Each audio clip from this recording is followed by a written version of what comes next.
అరే ఇంకో egg puff తినరా. అలా చెప్పుకోకరా డీటీ, అసహ్యంగా ఉంటది. చరణన్నా ఎన్ని రోజులైనా నేను చూసి. ఎరా ఈసారి కూడా మ్యాచ్ మందేనా? అవునన్నా. మా గెలవడం అలవాటే గాని ఆన్ సైట్ పోతున్నావంట.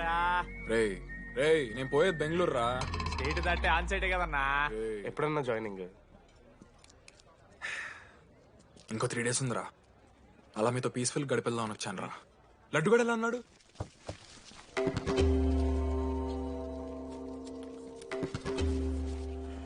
మా సైడ్ జరుగు. ఏంట్రా ఏం జరుగుతుంది? సూసైడ్ అన్నా. సూసైడ్? అసలు ఏమైందిరా ఆడికి? ఏం లేనా, 12 అమ్మ ప్రపోజ్ చేసిండు, ఆమె దేకలే. 14th. అరే లడ్డు, ఒక అమ్మాయి కోసం చచ్చిపోవడం ఏందిరా? అరే ఈ అమ్మాయి కాకపోతే ఇంకో అమ్మాయి దొరుకుతురా? ఏమన్నా